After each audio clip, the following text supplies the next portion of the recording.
All right, what's up? Welcome in. GC Live, early edition of the show, 9 a.m. if you're here with us live.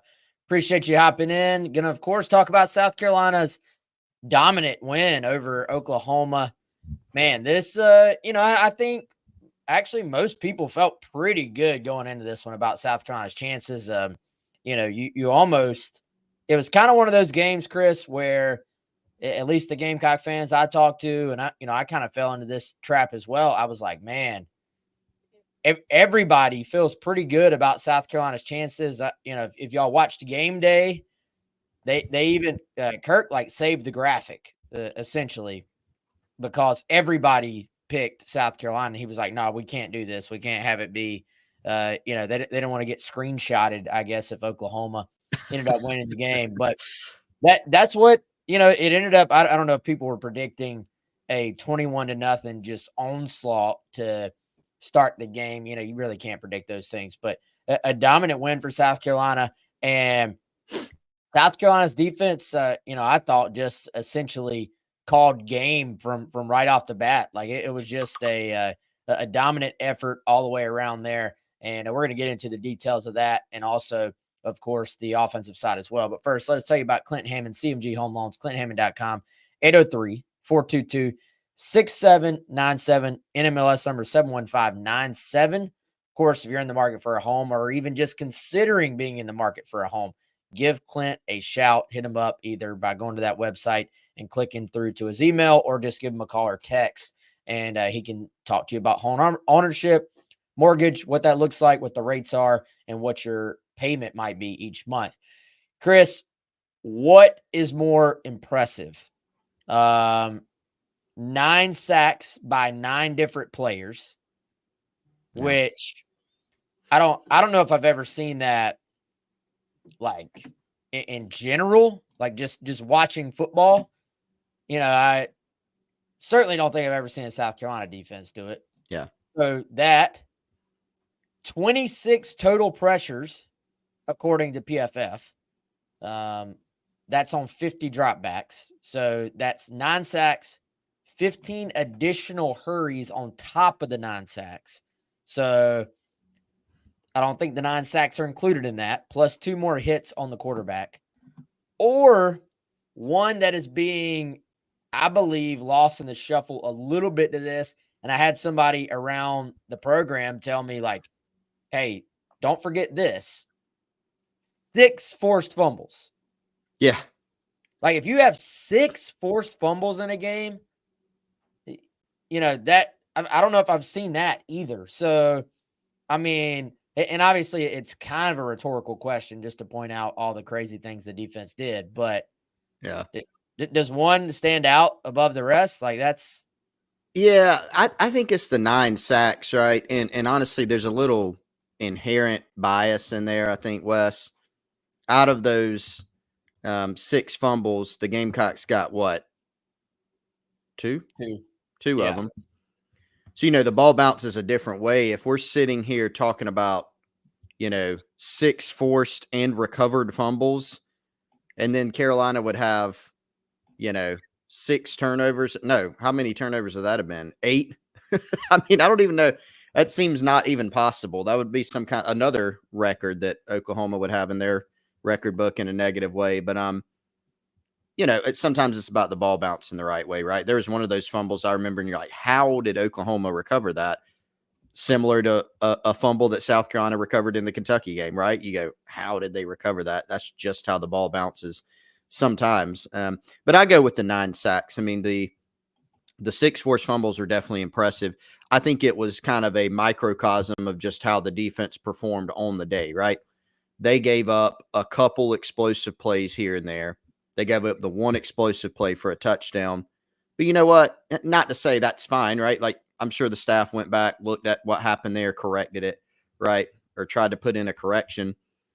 But the reality is, Wes, once Oklahoma went down 21-0 in the first quarter, you never say that a game is over. An SEC football game on the road is over in the first quarter within the first, 5 minutes or so of game clock.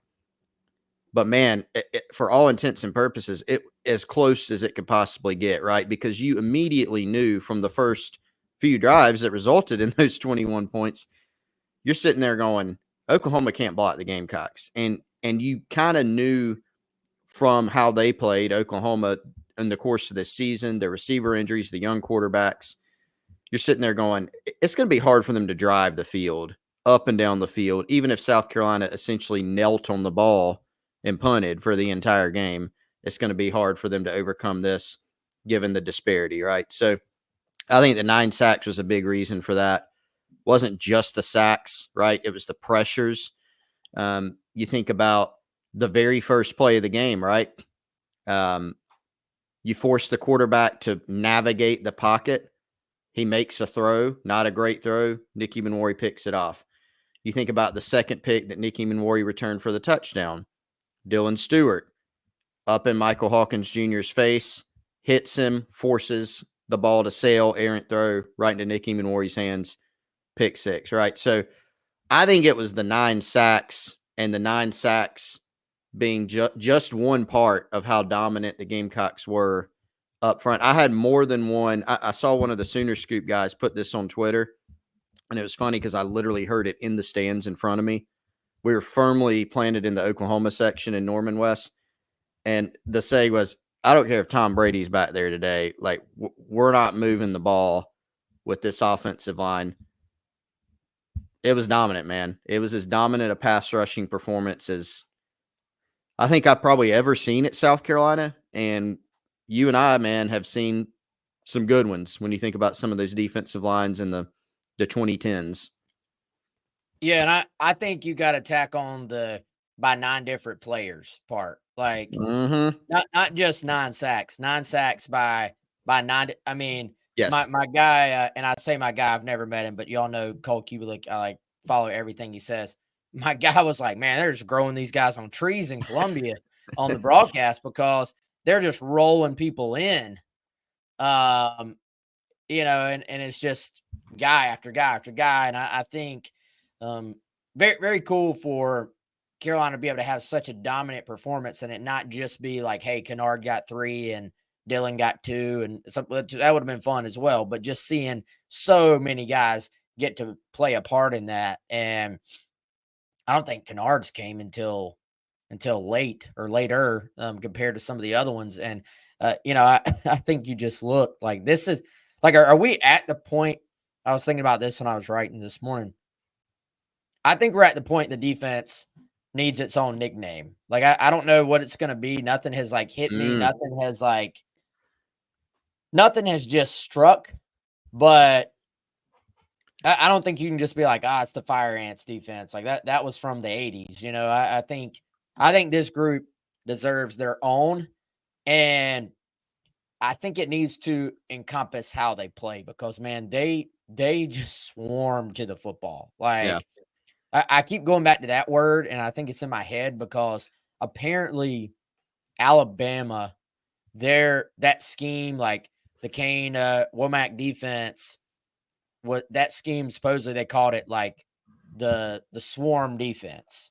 And I just feel like this team just swarms, man. Like it's not just one guy to the ball. Like they actually are a good tackling defense as well. So when it is a one-on-one situation, I think other than that LSU game where we talked about it at the time, there was a lot of missed tackles in that game. I think they've cleaned up some of the tackling as the year has gone along. When they were in one-on-one situations against Oklahoma, for the most part, they got the guy on the ground. But it's just one guy after another. Some of that is scheme. Some of that is just natural God-given speed. Some of that is just effort. Like they play their tails off. And, you know, I think just the way they all rally to the football and leverage the football and sort of know where their teammates are. Like this is the way defense is supposed to be played, I feel like. And it's pretty fun to watch. Yeah. And I think you make a good point about like the way in which South Carolina generates pressure. It's all of the above. And did you catch, Wes, on the broadcast? Maybe this has been talked about and I've just kind of missed it or glossed over it, but Clayton White this offseason took a deep dive and called it his summer studies to figure out, okay, I'm a defensive coach, but I've also been on the offensive side of the ball. Remember, Clayton was a running backs coach, I think, in his earlier days in college. So he's also spent time on the offensive side of the ball. And he tried to think of it in reverse of what gives you trouble offensively as a coach to block. What gives running backs and tight ends trouble? What gives offensive fronts trouble? And I know you may say, well, that's silly. Why don't all coaches think of it that way? But a little bit different, like just taking a different perspective, maybe from what they have in the past at South Carolina under his leadership. And so he uncovered some new schemes, went and visited some teams, figured out what they were doing, and incorporated some of that into the scheme, right? So I think when you look at South Carolina, you have so many different layers of why they're better up front. And I mean, Wes, this isn't a team where you've seen it like build from like, they were pretty darn good last year. Now they're elite. They went from could not rush the passer last season, huge problem, to now one of the best pass rush teams in college football. They do have a lot of guys back, right? So great job this offseason with player retention in the portal era. You had some guys that could have tried their hand at the pros. You got them to come back. You're very old. You're veteran laden. Look at your defensive tackle rotation. How many old veteran guys that you have there, whether it's Tonka, Boogie, TJ Sanders as a third year on the field player. But then you added in, obviously, Kennard as a fifth-year guy. You have a super freshman in Dylan Stewart. You have Gilbert Edmond back. You have BT, Brian Thomas Jr. He's been around a while. So you have veterans. You also have great kids. They play extremely hard. And, of course, they are very talented. And then you mix in the scheme. So if you go and you look at some of the or all of the sacks, you will find different things. You'll see some where they're running games and twists up front, and it's a linebacker getting the sack, right, coming free. You'll see some where the Kennard sack that you mentioned, Wes, I'm sitting there in the stands. Kennard's on my side of the field.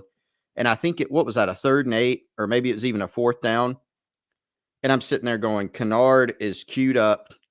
This is going to be a one-on-one, and he's going to beat this guy and get a sack. And boom, he just goes right around him. So South Carolina has the capability of doing all those things. They can get coverage sacks. They can get scheme wins. They can overload you. They can also just line up with 4 and say, my guy's better than yours, and we're going to come after you and get the sack. So I think it's all those things that they've all kind of built on each other to create this kind of perfect storm of pass rush juice this year. Yeah, and they I think along the same lines, man, like he was deep in the bag on Saturday, I feel like, and just Yeah. They were like, we're gonna just hammer these guys with different looks. And you could tell everybody on both sides, like everybody was kind of feeling themselves a little bit, I think, and they were just like, hey, we're gonna let this thing loose and let it fly. And so I mean, there was, and I was actually saving this, but I want to talk about it. I was saving this for my details you may have missed. I'll try to find it and make sure I get the personnel right. There was one look. Already got it saved somewhere. There was a look. I looked out there. I was like, what is this? And like they're getting deep into the bag, like I said, in terms of just twists, stunts, games, whatever you want to call them. And I think it's a good point, man. Like, yes, they have upgraded the talent on defense. Like, there's no doubt the edge guys, I mean, they're elite. Let's call it what it is. And they brought back the defensive lineman. Like, can you imagine, dude? Travis mentions, hey, Garnet Trust, formula for winning is elite edge players. And it's a great point. But, hey, it's been lost a little bit. Player retention, like, that's NIL is very important in player retention. So, keeping those interior D-line guys at South Carolina to where, hey, let's just double the edge guys. Let's take care of that. No, you can't do that against this bunch because the interior guys are really, really good as well. But Chris, at one point, they had a 3rd and long look that had Kennard, Dylan Stewart, Brian Thomas, TJ, and Tonka all on the field at once. Like that's normally you put the extra defensive line guy out there in like a running situation or a goal line situation. But they had Brian Thomas and one of the other defensive linemen or edge guys both split out wide, like wide 9. And which I think that's what a lot of people call that with Kennard as well. Wide 9. You're just like, you're getting your defensive end, your edge guy as wide as possible. And it's because you're not worried about them creasing you with the run. You're like, all right, this is a definite passing situation. Get him as wide as possible and just dare this tackle to block him. And, it worked out exactly how it was designed. But they basically put 5 rushers out there, and they had 2 of them on the same side, split way out wide. And they got a sack or a quarterback hit off of it as well. And I was just like, I don't think I've seen them use that look at all this year. Maybe they have a couple times or something, and I just missed it. But it was just, it's like, all right, they've probably got to the point where they're like, all right, the guys are loving it. This is fun. We have a veteran group. Let's just keep tacking. Let's keep stacking basically new looks that we can throw at teams. And then, I even think that look where they show the double A-gap pressure on 3rd and long, and then they drop them back out into coverage. And they've done that a lot this year. But the fact that they are willing to bring 6 on 3rd and long means you have to, as an offensive line, as a offensive play caller, quarterback, trying to get everything set, you have to acknowledge that. Like you can't just say, oh, it's 3rd and long. This is a simulated blitz. We're just getting 4. You have to acknowledge that those 2 linebackers who are pressing up on you in the A gap, that double mug look, you have to acknowledge they may come, but then when they drop out, you've already changed your protection and changed your play based on it. And it maybe gets you out of the look you initially wanted. So they've been fantastic. I think it's definitely more than we've got better pass rushers. Let's just roll the ball out there and let them go get the quarterback. Like, this is not a just rush for, hey, go win your battles. I mean, it's different. And I think, Chris, that does probably help just in terms of team building as well, because all the guys get to kind of play a little bit of a hand in getting that pressure as opposed to just feeling like it's a dominant guy or 2. Yeah, for sure. I mean, everybody gets to have fun out there, Wes. There was a couple other defensive looks that I noticed where, I think there was one where Bam Martin Scott came in and he was basically like, he came on a blitz, but he was basically screening a guy, right, in a game. Like he's hitting a gap to basically wall off a guard so somebody else can come in the same gap. You've got there was a delayed safety blitz where they dropped I think an end or maybe even a tackle. I don't have it in front of me.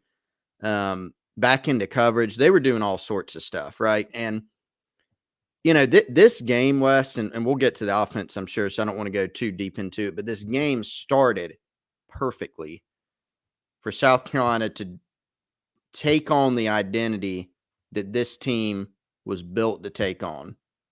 This is a team that's built more, as we know, to play great defense, rush the passer, force them to go up and down the field on you. May give up some explosive plays here and there, but that's fine. You'll take your chances.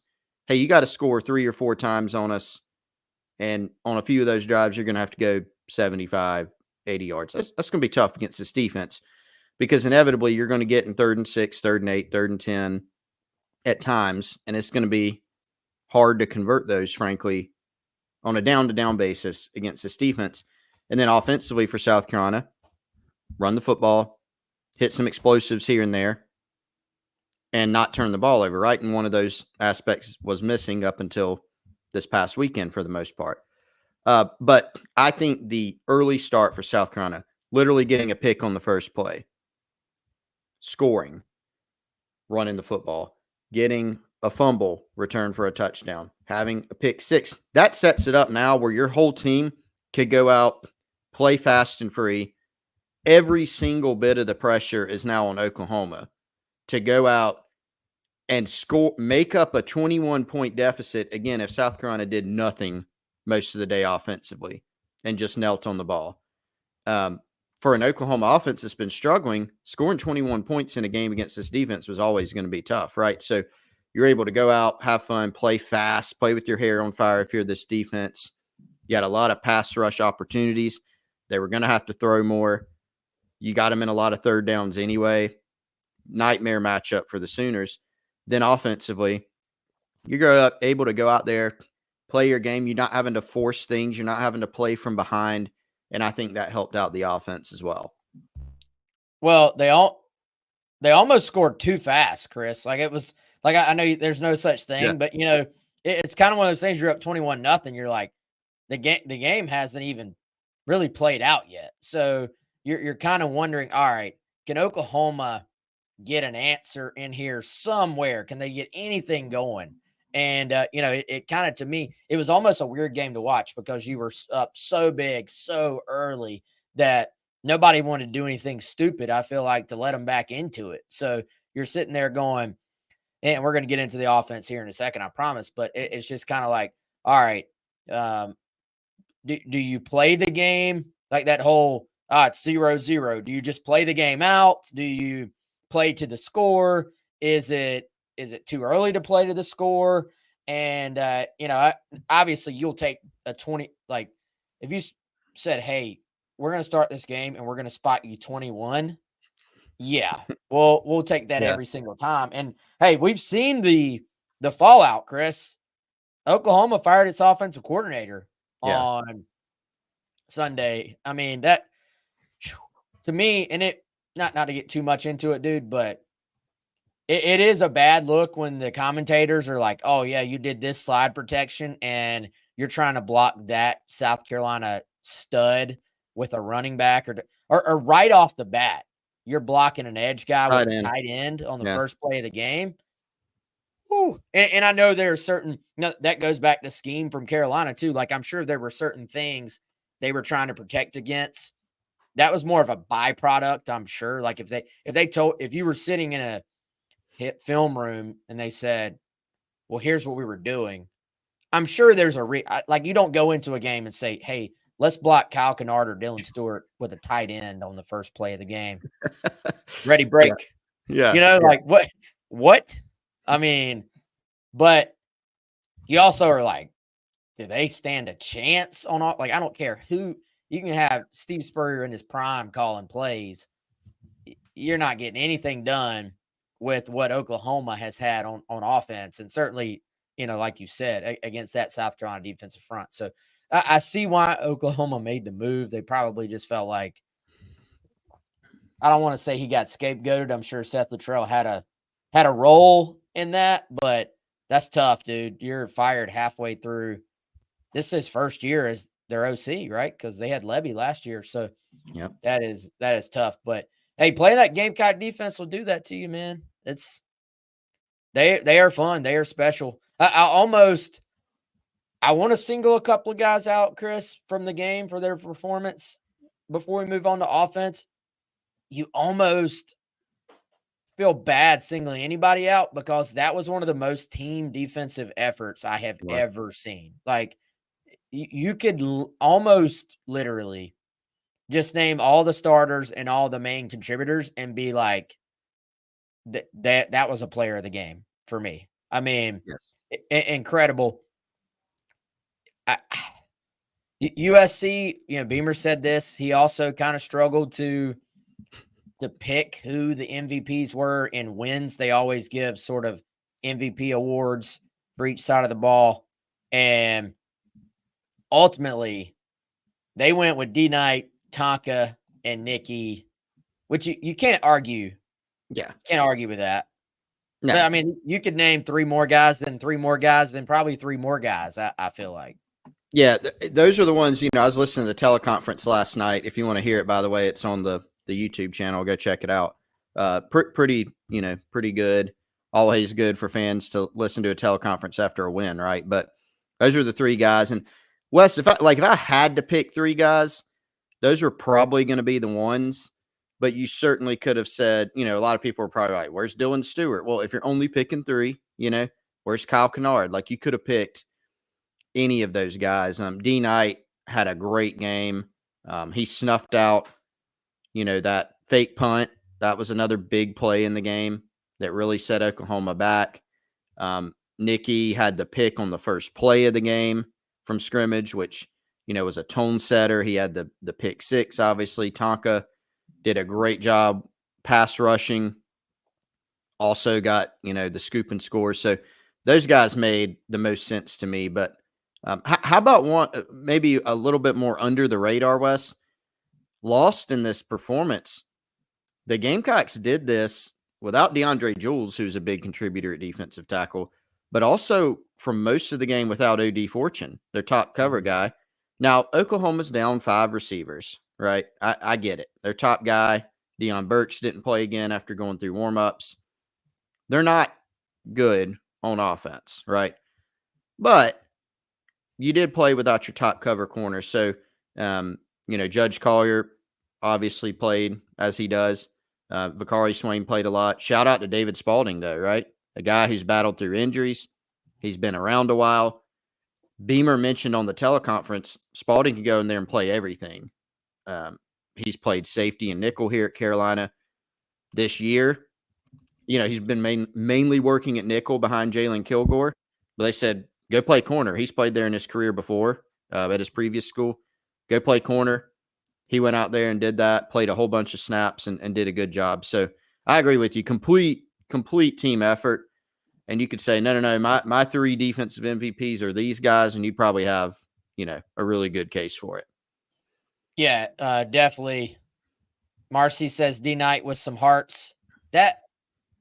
Marcy, are you D Knight's mother? I feel like I hope I'm not speaking out of turn on that. I feel like that maybe is. If so, shout out. You raised an awesome person. If not, apologize. But Ned says, "What's your favorite celebration by a South Carolina defender after a sack?" I actually thought about that, Ned. There were some good celebrations going on. Marcy says, "Auntie." So yeah, what's up, Marcy? Hope you're well. D Knight, awesome player in person. Had him on our Garnet Trust interview before the season. Would love to get him back for that. And but yeah, man, TJ with his I believe guitar smashing. The Kyle Kennard has the basketball. The Euro step. Euro step into a layup. I don't know yet what the D Knight what is the hand behind his back hold up his other arm? I don't know. It's a little bit like the Gavin Cassis Homer celebration a little bit. Yeah, reminiscent. Yeah. So good. Hey, everybody weigh in. What's the best celebration after a big play? How about the Nick E celebration? That one's pretty good too. Now I am not the OU on them. Did you in the first quarter? Oh yeah, in the first quarter. Ooh. Yeah. What are you about to say? They're just the celebration. That thing's funny. I mean, I was cracking up at that, to be honest with you. Yeah, hey man, those guys are having a blast. Hey, think about the difference in the conversation about the defense right now compared to 1 year ago. Polar opposite. Yeah, and I don't want to dive into this yet. This will be an off-season conversation, obviously. But hey, if you, for one, Garnet Trust is doing their flash campaign right now. So go to Garnet Trust Twitter.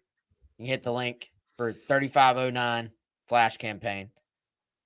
If I'm the Gamecocks, as soon as a couple of guys hit the portal, I'm going, hey, want to be the next Kyle Kennard? hey, you want to be a next D Knight? Look what we did with these transfers, and look at how they upped their stock. Because, maybe this will be a good bye week discussion later on this week. You're going to be losing some guys off this defense. So I think the cool thing about recruiting in college ball is, you can recruit to what you've just done in terms of developing players and putting them in a position to succeed. So I think it could be an opportunity. Yes, it's going to look different, but an opportunity to play it forward or move it forward at some of these positions because of what some of these transfers have done this year. I got one more note, Wes, on defense because you mentioned Kennard. I was going to say this later in the week, but Kyle Kennard has 8.5 sacks through 7 games. School record. Single season record at Carolina by a guy named J.D. Clowney is 13. So, just saying, people are talking. It's on the radar. People actually aren't talking about that, really. Tied for 5th right now are several players, including Melvin Ingram, Eric Norwood, Andrew Province, Darius English, a couple others, at 9. So, if I'm a betting man, Wes, I'm thinking Kyle Kennard can get a half sack in the last 5 games. But if he gets to 10, he's going to be locked into a tie for 2nd with Andrew Province and Melvin Ingram. Kelsey Quarles has 9.5, which is 4th or the 3rd highest mark, but Clowney at 13. So a little storyline there to watch. Well, and our guy Clowney, he finished his off with 4.5 against Clemson. So Kyle is, I guess Kyle has to be ahead of Clowney's pace right now. Probably Clowney so. tacked on 4.5 at the very end. So, yeah, definitely something to keep an eye on. And something else we ought to keep an eye on. Our friends over at Game Time. Hit up gametime.co or download the Game Time app. I've got it right here. Hey, might be time to go ahead if you don't have them already. Texas A&M tickets right there. Quickly becoming, one of my buddies texted me and said, A&M, biggest game of the year. Massive game for South Carolina. And I was like, dude, insert whatever team is left other than Wofford, and it is now a massive game for South Carolina. But certainly a great opportunity for the Gamecocks after the bye week. Going to be a night game. Don't know what time yet, but going to be a night game. Awesome atmosphere. Great SEC battle. And if you don't have tickets yet, you can get your tickets now with our friends over at Game Time. Do what I do. Hit the all-in pricing and then hit the GT picks. What that's going to do is going to sort through all the mess and help you get the best deals you can find right now. Super deal, top 1%. And I got to be honest, there's some demand for these tickets. So you're not getting out the door for super cheap, but what you are going to find is the best deal you can get for those tickets because they got the Game Time guarantee, which also means if you find a ticket on a competing app, I guess you would say, for cheaper, they're going to refund you plus some more tacked on with that Game Time difference. And as we always tell you, use the code OWN3 to get $20 off your first purchase. That's OWN3. Terms do apply. That's our friends at Game Time, gametime.co, and the Game Time app. All right. Turn the page. Let's talk offense. Guys, go ahead and warn you. You're not going to like this, but it's okay. You need to hear it. Oh, man. Hot takes? No hot takes. It's actually a just very lukewarm take. Okay, let's hear it. People don't like that. They like hot takes. We're going back to the well of multiple things can be true at once. Okay. And people really don't like that. Whew. People hate that. But it's okay. So let's talk positive first. The only way South Carolina could lose this game after the start was if they handed the game back to Oklahoma. Yes. If they made – you have a game already this year where you were up 17-0 early on. And if you got this into one of those games where, hey, Carolina has essentially 3 defensive scores, essentially, to start the game. And Then, well, now Oklahoma answers with 2 big defensive plays of their own, 2 turnovers, a pick six, something like that, gets that crowd back into the game, makes it more of an actual game as opposed to just a blowout. That's the only way you lose the game if you're South Carolina. So I first want to actually commend the offense for not turning the football over, because that was the only way you were going to lose. Was it ugly at times? Yes. Was it inefficient, which I'm going to get to? Yes. But first things first, you do play to win the game. And South Carolina against Oklahoma, the offense did what it needed to do to win the game. So I think on Saturday, so that day only, I don't think you can say much bad about the offense. On Saturday, you beat the winningest team in college football since World War II at their place as South Carolina, and the game was pretty much over for most of the game. So enjoy the win on Saturday. Like, just enjoy it. Don't break it down. Don't enjoy the win. Do you know how few times this has happened? A road SEC blowout, and not against Vandy for the Gamecocks. No disrespect. Disrespect intended. Not respectfully. So, okay. Turn the page to Sunday. Now on Sunday, that's when the big picture enters the conversation. Not efficient enough offense. Yep. And I think it's okay to admit that. I think it's okay, to acknowledge, hey, incredible win. Offense did what it needed to do to win the game. Big picture, I thought as the game went on, they were going to be able to run the ball a bit better. I really did. I thought they would be able to sort of, even against, like, you look at the Alabama game, those short runs got longer and longer as the game went along. They had a couple of explosive runs that were Lenoris making something happen, but I'm talking just the true hand the football off, let your running back make something happen. That never happened. Now, my thoughts, my beliefs on what I saw from the offense kind of morphed as the game went on. At halftime, there was already some talk about the offense on social media, as you would expect. At halftime, of course, bashing the offense. And at halftime, I was going, you know what? I don't have any problem with what the offense did in the first half. I really didn't, because they put together the late drive, right? That was essentially the exclamation point on the first half, and scored a touchdown, the pass to Josh Simon.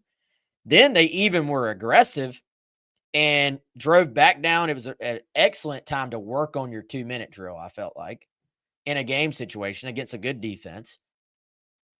So they drive back down. They fake the field goal, which is kind of just hilarious, honestly. Fake the field goal. And so I also was going, in one half of ball, your defense, which it was a good thing, but if we're talking offense, your defense took away 2 opportunities to possess the ball for you. You know what I'm saying? Like, the defense scored. So the ball obviously goes right back to Oklahoma. So if you're trying to judge, well, hey, the offense only scored this many points. Well, they scored on the first drive and took advantage of the short field off the first Emawari pick. Then you didn't even get to touch the football on what would have been your second and third drive, because the defense just straight up scored for you. Yep. So first half, stats get skewed a little bit, right? Like, it kind of was what they didn't turn the ball over. They had a couple of nice drives. I was going, I'm not that mad at this. You didn't gift them the momentum back. And I think where you get a little frustrated, and I think where Shane Beamer got frustrated, honestly, is you get into the third quarter. you have actually a really nice drive going to start the half. You're in like the high red zone area, and then you just go full on shoot yourself in the foot mode. Yep. And next thing you know, you're punting from the other side of the 50. And so that was ugly. That was just kind of back to the attention to detail thing we talk about a lot on here. And then past that, I thought the running game would get going a little bit better as the game progressed. And so this is an Oklahoma defense. I know I just said a mouthful, Chris. This is an Oklahoma defense that is very good. Yes. So we got to acknowledge that. But again, yeah, I just really thought that the running game would get going a little bit more and that would open up some other things. Too long did not read summary. No turnovers equals good. The efficiency equals not good. Yeah, to go back to my point from earlier, the fact that you were able to go up 21-0 in the blink of an eye, I would imagine West changed the game plan for South Carolina. I haven't been told that. Shane Beamer didn't say that. What he did say was, we didn't go conservative, but certainly it kind of, like, your approach can be altered a little bit in that scenario, right? Now, on one hand, you could take what you said, Wes, and say, well, yeah, the defense stole a couple possessions by scoring, but it's a good thing because the offense would have just punted. Maybe not. I don't know, right? Carolina did put together some drives. They had 6, by my count, if somebody has this and it's different, correct me if I'm wrong. They had 6 3-and-outs. A couple were in the fourth quarter when the game was well over, if it wasn't over in the first quarter. What South Carolina did do better in this game on the road against a really good defense. I mean, you've got to start with the turnovers, Wes. Not to keep harping on that because you just spent a lot of time talking about that, right? But if you could pick one issue with this offense, some people may say it's the offensive line or pass protection. To me, if you say you get to pick one thing about this offense to fix, you can't change anything else. Dude, I'm picking turnovers because, and that's an oversimplification, but look at the other SEC games that South Carolina's had. In the first, you had 1 turnover on the road. You won 31-6. You weren't amazing on offense, but you had 24 offensive points on the road. Not bad, right? You had 1 turnover in that game. You could have had more. I realize that. That would eventually manifest itself, right? Because putting the ball on the ground more, putting the ball in danger more. But you had 1, and you won on the road by 24. Now go to the next 3 SEC games. All losses. You had 3 turnovers against LSU. You had 2 turnovers against Ole Miss. Not the primary reason you lost that game. There were a lot of things there. But you had 2. And then against Bama, you had 4. And as we know, a couple of those had a major impact on the game. LSU, your 3 turnovers, major impact on the game. You did enough on offense, even pointing out the problems, pass protection, running the ball, all that.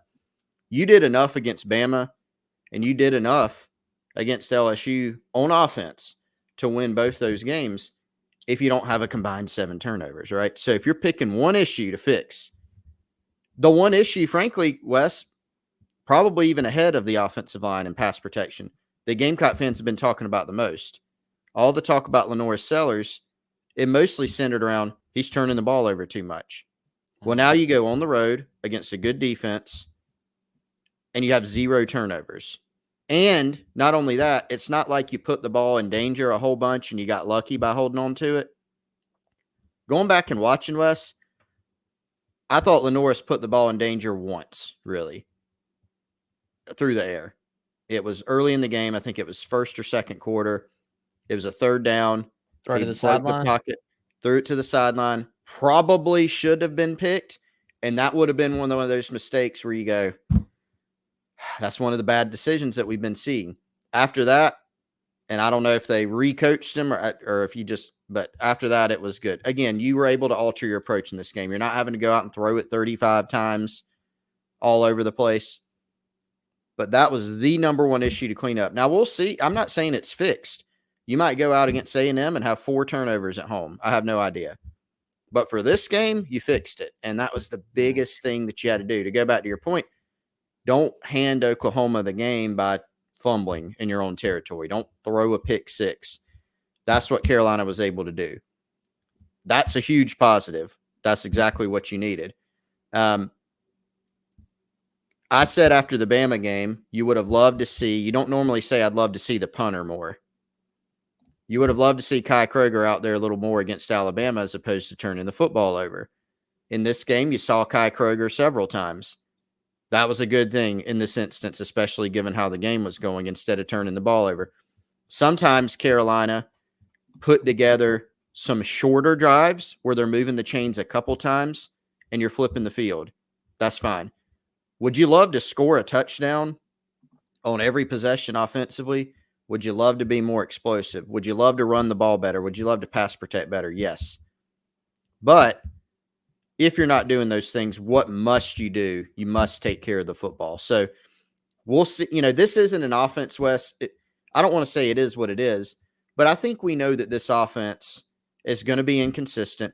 I think we know that they're going to have pass protection issues.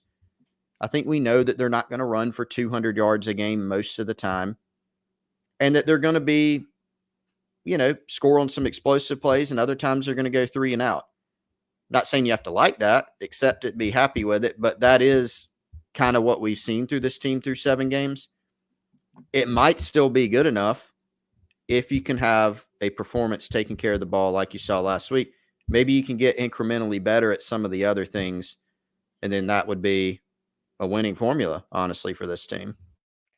For sure, man. And I'm going to give another shout out to our friend Marcy. Appreciate the kind words there. I hope you have a great day as well. Appreciate you watching this and glad you got to catch us live. And yeah, man, I think, you know, I went into this game thinking because, and this was on my mind because Dal Loggins had talked about some of the Superman plays that Lenoris can make. And we saw a couple of them. We actually saw a couple of them maybe hit in the game in terms of just taking off running. We saw the one throw to Attaway on the sideline late in the first half. That was a beautiful scramble and throw. And then we saw a couple just kind of barely miss again. One of them that looked much like the throw to Larvidan, I would say, against Alabama to Michael Smith, but that probably could have been caught, I would say, in the second half. And probably, you know, I don't know. Maybe we're having a different conversation if that thing hits, but it didn't. So we're not. And, you know, yeah, you mentioned earlier, Chris, some fans may say, well, don't, you know, the offense would have just gone 3 and out in the 2 additional possessions anyway. You know, maybe, but maybe not. Cause I think this has been at times an explosive offense. So is that one of those times that they hit one of those plays or Lenoris breaks off for a long run, or is it not? You know, we just don't know. And so again, multiple things can be true at once. Overall, is the offense still a work in progress? Yes. Did they do what they needed to do to win on Saturday? Did they protect the ball? I went into the game thinking and saying, and I wrote this, hey, this may not be a Superman game. Like this is a Clark Kent game. Like be cautious. Like go out there, and I thought they were going to win, but I thought they'd grind out a win, and then that just got completely amplified when you have the early lead. Like do not let them back in this game. So yeah, I obviously Beamer's telling the truth when he says they didn't go super conservative, but were there also some times, man, like there was an early 3rd and 8 where they just ran, I think it was speed option. Maybe. Yeah, they ran speed option. Yep. On one hand, is there a decent chance you catch Oklahoma off guard with that? And people are going, well, hey, that was a beautiful call. On the other hand, are you saying, hey, we're not going to drop Lenoris back and get him hit here and be like, why aren't you dropping him back and getting him hit on 3rd and long? the game dictates your play calling. So I don't think this was a conservative, like, hey, we're just going to run the ball 3 times. But was it more conservative than it probably would have been? Otherwise, was it more conservative than if you're down early? Of course. Like, that's how you call the game. So I think really what bothered Beamer was kind of that third quarter, man. Just Yeah, overall, that was when you had the bust in the secondary on defense. Yeah. And you had just the shooting yourself in the foot on that. Like, if they had come out, started the second half with another, it looks like they're going on a drive. If they'd go down there and score a touchdown and just start then you're legitimately into get all the backups in mode. You know what I mean? Yeah. And it was like, it was kind of teetering on, especially once Oklahoma scored. It was still teetering on don't do anything stupid and let them back in the game, as opposed to just this game is entirely over and no matter what happens. So that kind of kept you. They rotated a lot of guys, don't get me wrong, especially on defense. Oh, yeah. It was the first time, you and I were texting, you talked about it earlier. Spalding is in there. Peyton Williams is in there early. J.R. Johnson is in there pretty early. Yeah. We didn't really get to see that against Bama. It was more the 3 guys for 2 spots. This week, it was a true rotation. JR's in there, I think, 30 snaps? Something like 30 that. snaps. Yep. So, that's a good thing. You're able to get those guys in. They were rotating on the defensive line a ton, but it was never until you got kind of into the fourth quarter, it was never quite into, hey, let's just throw everybody out there mode, and if you scored, I think if you scored to start the second half and Oklahoma's just going, good, why did we even show up? Like, this is. Yeah. Well, and Beamer, to go back to his dissatisfaction with the second half, the fourth quarter is a little bit, the game's out of hand, that third quarter, right? But he pointed out, hey, we had 69, I think he said, yards of offense in the second half, and he called it ridiculous, And, that's the thing that Beamer he is, thrilled about the win, but definitely, I think he's projecting, and not just projecting, not to make it sound disingenuous, not being happy or satisfied, with how they played, particularly on offense. But the offense did what they needed to do in the game because of how well your defense played and the 2 defensive scores, the other one that set you up in prime position to score. You didn't need to do much more. And I think, again, that is the formula. Even if the defense isn't out there scoring, Wes, this is a team that, what did we say coming in? This needs to be a team that takes care of the ball, hits some explosive plays here and there. There are questions in pass protection. There's questions in the passing game. You got to lean on your defense, be opportunistic, etc. And that's kind of what they did in this game. This offense isn't built to come from behind or, hey, we're going to go out there and throw the ball 40 times. That's not what you want to see. So a lot to clean up. There are going to be, you're not going to start, I would say, Wes, you're not going to start any other game like you did on Saturday. Even for this defense, that's an aberration. Getting 3 turnovers on your first 3 drives, 2 of them for scores, another one setting you up in position. So the offense is going to have to get better at some of these other things, but they're also going to have to consistently do what they did on Saturday, which is take better care of the football. That's the thing that you should be, I think, most encouraged by. By the way, Wes, one more thing on the offense. Since you mentioned speed option, how about that play to Josh Simon for the touchdown? That was a pretty nifty play. They sent a receiver in motion to the play side, and then it looked like they had a little fake speed option on, and then just threw it over their heads to a wide open Josh Simon. That was a pretty cool play. And I think we've seen that from Carolina, right?